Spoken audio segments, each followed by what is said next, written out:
Payg'ambarimizni o'limlaridan bir oy muqaddam dardlari vazmin bo'lib qolgan paytda Hazrati Oysha onamizni xonadonlarida to'plandik deyiladi.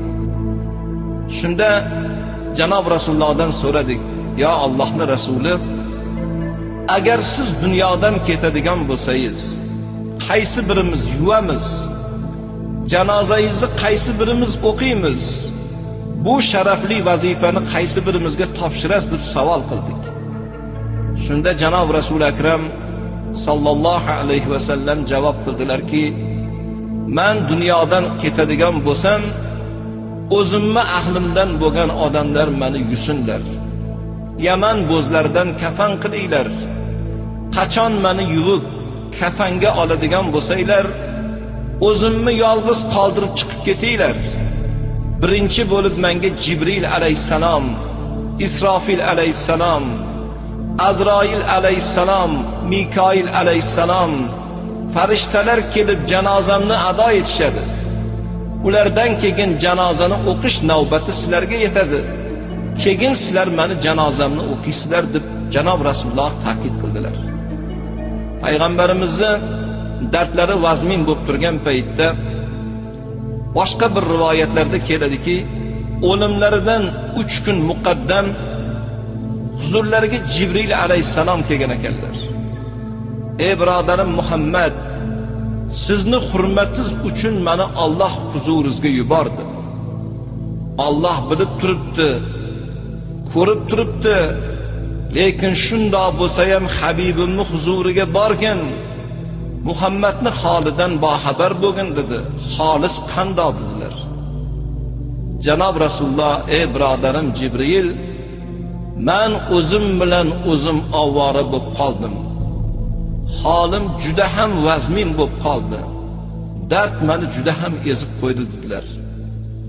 Ertasi kuni ham Jibril alayhissalom kelib boxabar bo'lganliklari, 3-kuni Rabbiyul avval oyini 12-kuni dushanba kuni ekan, Jibril alayhissalom yana keldilar.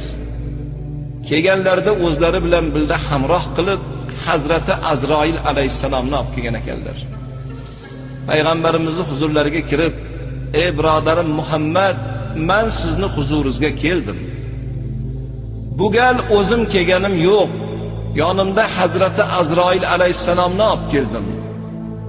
Agar ijozat bersangiz, Hazrati Azroil alayhissalom joningizni bugun oladi. Bo'lmasam orqasiga qaytib ketadi." Shu paytgacha Hazrati Azroil alayhissalom hech kimni jonini so'rab turib olgan emas.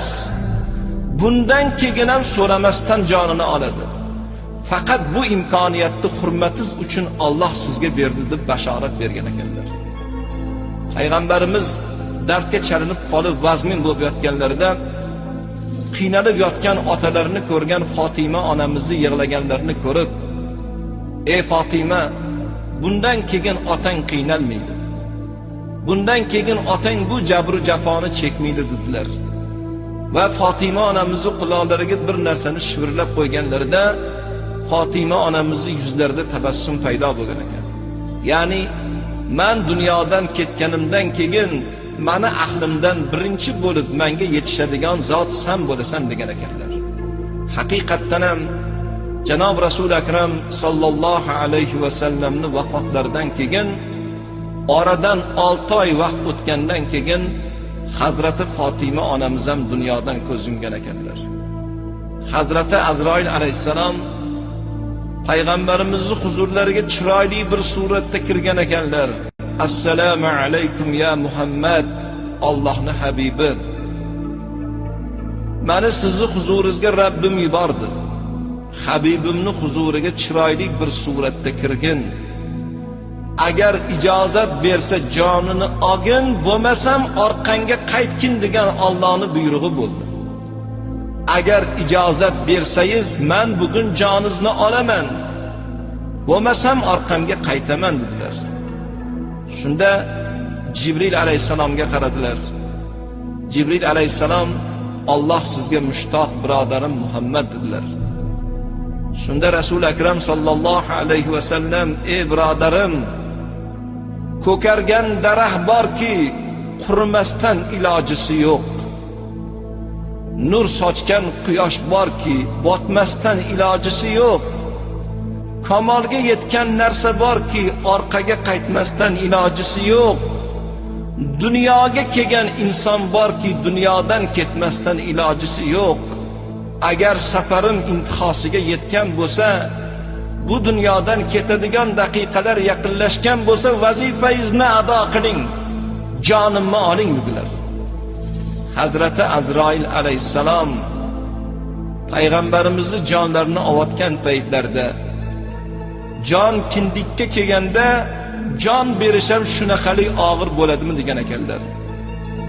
Jibril alayhissalom yuzlarini o'girib turganlarini ko'rib, "Ey birodarim Jibril, nimaga yuzingizni o'girib turibsiz?" dedilar. Shunda Jibril alayhissalom, "Birodarim Muhammad, meni yer yuzidagi hojatim siz edingiz. Siz